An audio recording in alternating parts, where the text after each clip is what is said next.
अजून निवडणुकीमध्ये कुणाचंही तिकीट कोण म्हटलं की संतोषराव तुमचं पण तिकीट कोणाचं फिक्स नाहीये, कृपा करून याचा परत गैरसमज तुला सगळ्यांचा होईल. हे सगळं पक्षावरचे पक्ष करून सर्वांना विचारून सगळ्यांची विचारून निर्णय करून हे तिकीट वाटप आणि अण्णा बनसोडे साहेब असतील सगळी मंडळी निश्चित प्रकारे मी पण त्यामध्ये आहे ते करतील. आणि त्यामध्ये मला एकच सांगायचं त्याला कळत शेवटी पक्षाची विचार आपल्याला पोहोचवायची त्याला कळत विविध काम करायचे त्याला मिळणार नाही.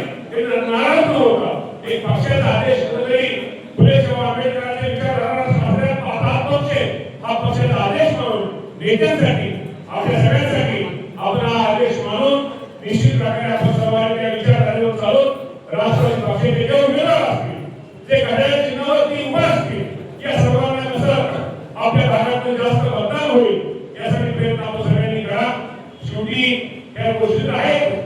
त्यानंतर अनेक आपल्या वाटेत असणाऱ्या कमिट्या असतील, आपली महामंडळ असतील किंवा अनेक आपल्या पक्षाच्या काय आपल्या सेल असतील, यावर जे कार्यकर्ते पक्षासाठी काम करतात निष्ठेने काम करतात या सर्वांचा जे राहतील त्याचा विचार हा केलाच आहे हे पण आजच्या या मीटिंगच्या निमित्तानं आपल्या सर्वांना सांगतो. त्यामुळे नाराज कृपा करून होऊ नका, कुणीही जास्त ताणून धरू नका. शेवटी पक्षाला तुमची सगळ्यांची गरज आहे. तुम्हाला आपल्याला पण निश्चित प्रकारे चांगल्या पक्षाची आपल्याला या सोलापूर शहराचा चेहरा मोडा बदलण्याची गरज आहे.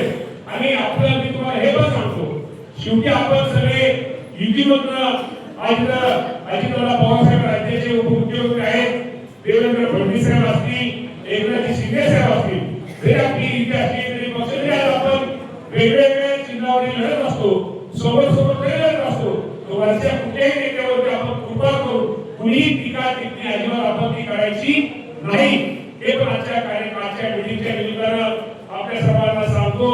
निश्चित प्रकारे अजितदादा पवार साहेबांचा विचार राष्ट्रवादी पक्षाचा विचार आपण सर्वांनी घरोघरी पोहोचवायचा आहे आणि निश्चित प्रकारे आपली कशी जास्तीत जास्त सीट्स तिथे लागतील हा प्रयत्न आपण सर्वांनी भविष्यामध्ये निश्चित प्रकारे करा. शेवटी मी तुम्हाला परत एकदा सांगतो की नाराज तुम्ही जर तिकीट नाराज होऊ नका आणि ज्या महत्वाच्या जागा आहेत तिथं आपल्याला हे करतील तिथं आपण सगळेजण त्यासाठी प्रयत्न निश्चित प्रकारे करूया. पुन्हा प्रजासत्तेच्या निमित्तानं आम्ही तिथे येणार आहोत, तिथं आम्ही येऊच, परंतु आपण सर्वांनी विनंती की आपण सगळ्यांनी तिथं जे मीटिंगसाठी हजर आपण हा विचार सगळ्यांनी घरोघरी पोहोचवा. राष्ट्रवादी काँग्रेस पक्षाचं काम घरोघरी पोहोचवा आणि सोलापूरच्या ज्या काही आपल्या अडचणी ज्या समस्या आहेत भविष्यामध्ये आपण त्या निश्चित प्रकारे कसे पूर्ण करू यासाठी आपण सर्वांनी प्रयत्न करा. त्यासाठी तुमच्या सगळ्यांची राष्ट्रवादी पक्षासाठी तुमच्या सगळ्यांची आशीर्वादाची गरज आहे, तुमच्या सर्वांच्या मार्गदर्शनाची गरज आहे, तुमच्या सगळ्यांच्या शाबासकीची गरज आहे. ही गरज आपण निश्चित प्रकारे राष्ट्रवादी काँग्रेस पक्षाला मतदानाच्या रूपाने द्यायचा हा विश्वास मला तुमच्या सोलापूर शहराच्या सगळ्यांचा निश्चित प्रकारे आहे. त्यामुळे अधिक न बोलता आपण सर्वांनी ज्यावेळेस मंगळवारी पक्षाची जी यादी जाहीर होईल, आज कुठल्याही प्रकारचे एकही नाव जाहीर नाही, जे जाहीर मंगळवारी तुमचा बी फॉर्म एबी फॉर्म दिल्यानंतर होईल. जे पण उमेदवार असतील त्यासाठी आपण सर्वांनी थोडं मागं पुढं प्रयत्न करून मागं पुढं सरा आणि पुढे भविष्यामध्ये तुमचा पण कुठेतरी पक्ष विचार करेल हे पण लक्षामध्ये ठेवा. आणि जो पण उमेदवार देईल त्या उमेदवाराला चांगल्या मार्गाने प्रचंड मार्गाने कसं निवडून आणता येईल तो देण्याचा प्रयत्न करा.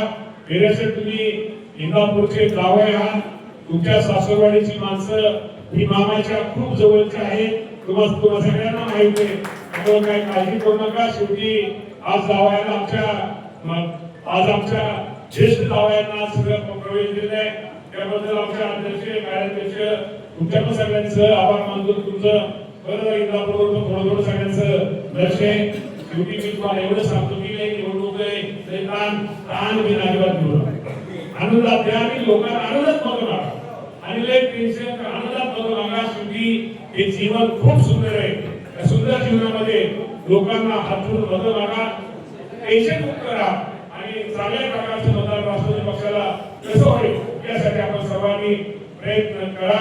आणि तुम्हाला मी प्रामाणिकपणे सांगतो की आजही मी तुम्हाला पुन्हा सांगतो या राज्याचं माहिती मशीनरी सांगितलं की राज्याचं अल्पसंख्याक विभाग हा मंत्री हा राष्ट्रवादी काँग्रेस आहे. पूर्वी मी होतो, कोकाळे साहेब होते, आता हे पद अजितदादा पवार साहेबांकडे आहे. त्यामुळे अल्पसंख्याक बांधवांना मी तुम्हाला या निमित्तानं एक विनंती करतो, अल्पसंख्याक बांधवांनी अजिबात आता इतकं पुढे काळजी करू नका. तो माणूस कसा आहे तुम्हाला माहिती आहे. त्यामुळे किती कामाचा माणूस आहे, किती कामाचा